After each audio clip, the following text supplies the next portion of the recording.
అందరికీ నమస్తే. My name is Chintala Shailender. I am a intermediate commerce lecturer. ఈ వీడియోలో ఒక 5 మార్క్స్ క్వశ్చన్ అయితే నేను విత్ విజువల్ ఎఫెక్ట్ తోనైతే ఎక్స్ప్లెయిన్ చేయబోతున్నాను. Define partnership and explain any 4 features of partnership. ఈ క్వశ్చన్ ఎందులోనే అంటే సిఈసి ఫస్ట్ ఇయర్ స్టూడెంట్స్కి అయితే ఈ క్వశ్చన్ ఎందులోనే అంటే కామర్స్ టెక్స్ట్ బుక్లోని క్వశ్చన్. సో ఈ టెక్స్ట్ బుక్లో ఉన్న కంటెంట్ మీరు ఏది చదివినా కేవలం బిజినెస్ గురించి మాత్రమే ఉంటుంది. ఇందులో క్వశ్చన్ ఆన్సర్స్ ఏది చదివినా మీకు నచ్చిన ఏదో ఒక బిజినెస్ని అయితే ఇమాజినేషన్ చేసుకుంటూ రీడ్ చేయండి. అది మీ బ్రెయిన్లో ఒక స్టోరీ రూపంలో అదైతే ఫిక్స్ అవుతుంది, సేవ్ అవుతుంది. తర్వాత యాన్యువల్ ఎగ్జామ్స్ అప్పుడు ప్రిపేర్ అయ్యేటప్పుడు మీకు ఈజీగా ఒక సినిమా చూస్తే ఏ విధంగానైతే మీరు గుర్తుపెట్టుకుంటారో ఆ విధంగా గుర్తుపెట్టుకోవడానికి నేనైతే ఈ వీడియోనైతే చేయబోతున్నాను. స్కిప్ చేయకుండా పూర్తిగా చూడండి. మై డియర్ స్టూడెంట్, ఫస్ట్ మనకు క్వశ్చనే అర్థం కావాలి. క్వశ్చన్ అర్థమైతే ఆన్సర్ ఆటోమేటిక్గా వస్తుంది. సో ఇక్కడ డిఫైన్ పార్ట్నర్షిప్ అంటే పార్ట్నర్షిప్ బిజినెస్ అంటే ఏంటిది? సో ఇది ఇండియాలో ఉంటుంది. ఇండియాలో పార్ట్నర్షిప్ బిజినెస్ చేసే వాళ్ళు ఎవరైతే ఉంటారో సో ఆ పార్ట్నర్షిప్ బిజినెస్ అంటే ఏంటిదో ఒక డెఫినేషన్ అనేది మనకు రాయమంటున్నాడు. తర్వాత ఈ పార్ట్నర్షిప్ బిజినెస్ చేయడం వల్ల ఈ పార్ట్నర్షిప్ బిజినెస్ యొక్క ఫ్యూచర్స్ అంటే లక్షణాలు ఏంటి, పార్ట్నర్షిప్ బిజినెస్కి ఉండాల్సిన లక్షణాలు ఏంటి, ఏమేమి లక్షణాలు ఉండాలి. ఫర్ ఎగ్జాంపుల్ ఒక స్టూడెంట్కు ఏమేమి లక్షణాలు ఉండాలి.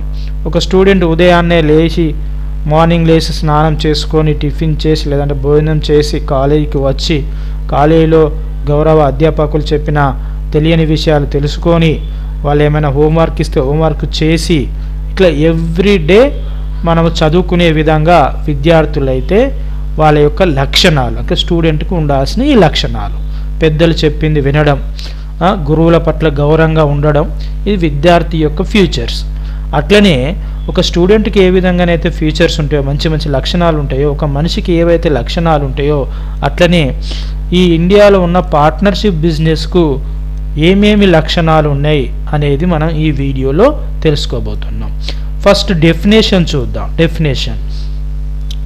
So section 4 of the partnership act 1932 defines partnership as అంటే పార్ట్నర్షిప్ యాక్ట్ భారత భాగస్వామ్య చట్టం. సో భారత భాగస్వామ్య చట్టం 1932 సెక్షన్ 4 ప్రకారం 4 ఈ యొక్క పార్ట్నర్షిప్ బిజినెస్ను ఈ విధంగా డెఫినేషన్ అయితే ఇవ్వడం జరిగింది. The relationship between persons who have agreed to share the profits of A business carried on by all or anyone acting for all.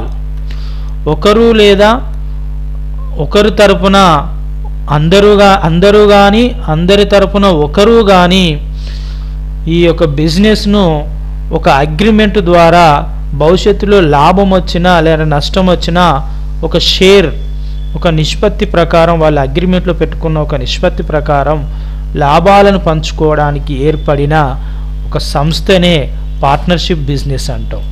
So partnership business అంటే ఇద్దరు లేదా అంతకంటే ఎక్కువ మంది కలిసి చేసే బిజినెస్ను పార్ట్నర్షిప్ బిజినెస్ అంటామండి. వాళ్ళు ముందే ఏం చేస్తారంటే ఈ పార్ట్నర్షిప్ ఒక బాండ్ ఉంటుంది, పార్ట్నర్షిప్ డీడ్ అనేది ఒక బాండ్ ఉంటుంది ఒక అగ్రిమెంట్లో.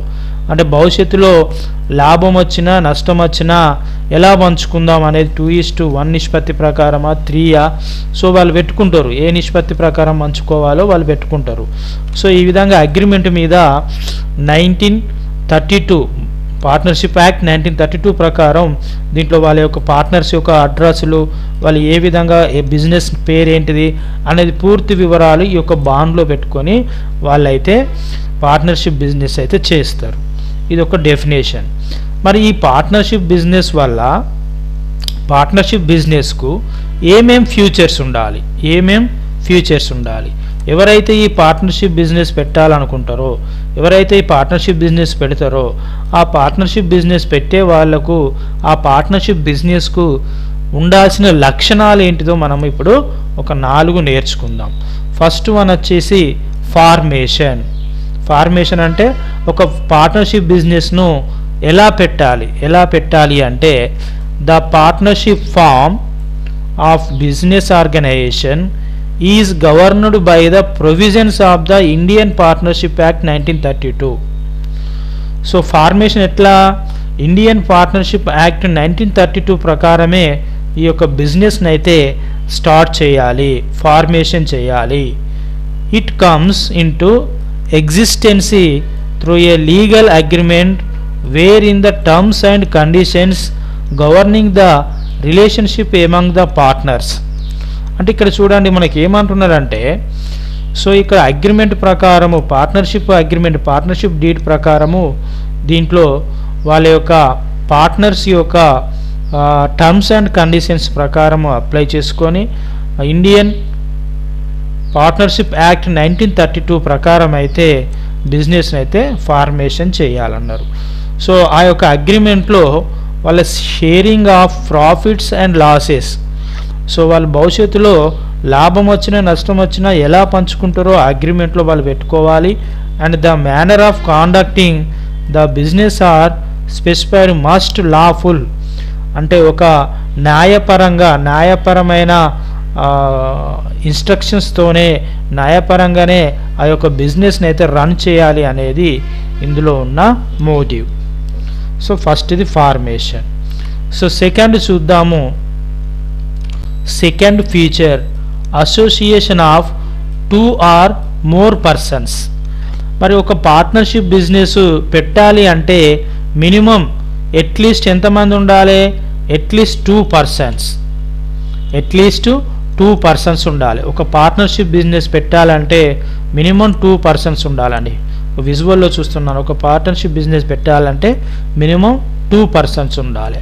మరి మ్యాక్సిమం ఎంతమంది ఉండవచ్చు, మ్యాక్సిమం చూడండి, ఒకవేళ వాళ్ళు పెట్టిన పార్ట్నర్షిప్ బిజినెస్ బ్యాంకింగ్ బిజినెస్ అయితే మ్యాక్సిమం 10 మెంబర్స్, 10 మంది కంటే ఎక్కువ ఉండద్దండి, 10 మంది కంటే ఎక్కువ ఉండకూడదు. సో 2, 3, 4, 5, 6, 7, 8, 9, 10 కనీసం 2 ఉండవచ్చు, మ్యాక్సిమం 10 మంది కంటే ఎక్కువ ఉండద్దు. అది బ్యాంకింగ్ సంబంధించిన పార్ట్నర్షిప్ బిజినెస్ అయితే. ఒకవేళ అదర్ దాన్ బ్యాంకింగ్ అయితే ఇక్కడ చూడండి, అదర్ దాన్ బ్యాంకింగ్ అయితే మోర్ దాన్ 20, అంటే ఈ యొక్క పార్ట్నర్షిప్ బిజినెస్ బ్యాంకింగ్ సంబంధించిన బిజినెస్ కాకపోతే వేరే ఏ బిజినెస్ పెట్టినా మంచిదే, వేరే ఏ బిజినెస్ పెట్టినా 20 మెంబర్స్ కంటే ఎక్కువ ఉండకూడదు. ఇది సెకండ్ పాయింట్ అండి, సెకండ్ పాయింట్ యొక్క ఫ్యూచర్. సో థర్డ్ పాయింట్ చూసినట్లయితే అన్లిమిటెడ్ లయబిలిటీ అంటే అప్పు. సో ఇందులో పార్ట్నర్షిప్ బిజినెస్లో అప్పులు అనేది అన్లిమిటెడ్గా ఉంటాయట. ఎట్లా, the partners of a firm have unlimited liability, అంటే పార్ట్నర్షిప్ బిజినెస్లో పనిచేస్తున్న పార్ట్నర్స్ ఎవరైతే ఉంటారో వాళ్ళ యొక్క పార్ట్నర్స్కు యొక్క లయబిలిటీ అంటే అప్పు అన్లిమిటెడ్గా ఉంటుందట. Personal assets may be used for repaying debts in case the business assets are insufficient.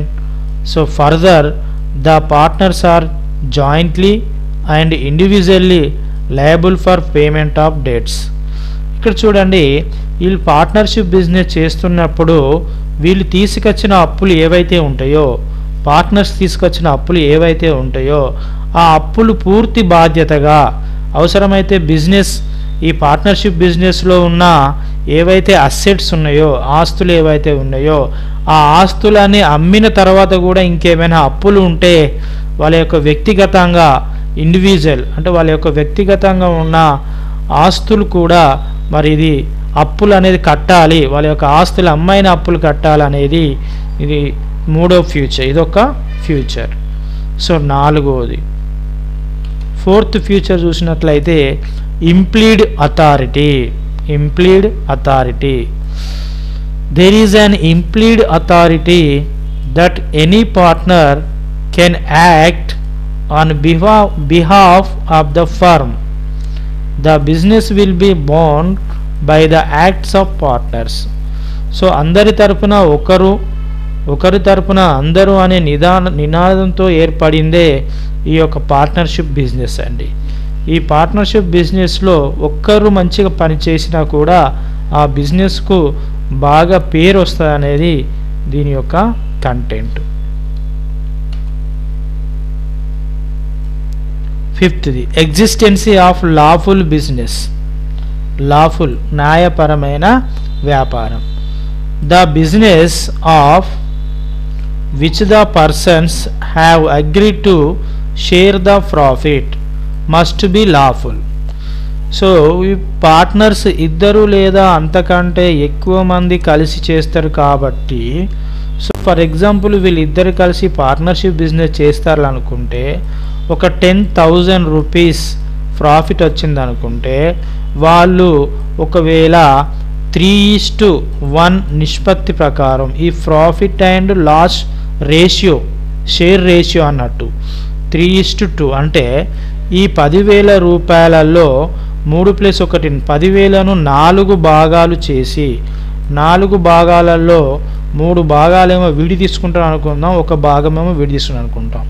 అంటే 4 భాగాలు చేస్తే ఒక భాగం 2,500 2,500 2,500 2,500 2,500 ఇవి 4 భాగాలు.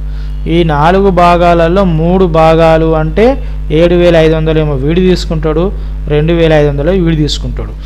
ఈ ప్రాఫిట్ అండ్ షేర్ రేషియో అనేది వీళ్ళ అగ్రిమెంట్లో పెట్టుకోవాలి. వీళ్ళ అగ్రిమెంట్ ఎక్కడైతే ఉంటుందో ఈ యొక్క అగ్రిమెంట్లోనే ప్రాఫిట్ అండ్ రేషియో అనేది సో న్యాయాత్మకంగా పెట్టుకోవాలనేది ఇందులో ఉన్న content and lawful business. Black marketing etcetera etcetera cannot be called partnership business in the eyes of law. So ఈ 5 హెడ్డింగ్స్ అయితే మీరు యాన్యువల్ ఎగ్జామ్లో వచ్చేది ఉంటే రాయండి. సో వీడియో కనుక నచ్చినట్లయితే ఒక లైక్ అయితే చేయండి. మరిన్ని వీడియోస్ కోసం అయితే మన ఛానల్ని అయితే సబ్స్క్రైబ్ చేసుకోండి. సో నెక్స్ట్ వీడియోలో define trade and explain various types of AIDS to trade అయితే చెప్పబోతున్నాను. థ్యాంక్ యూ, ధన్యవాదాలు.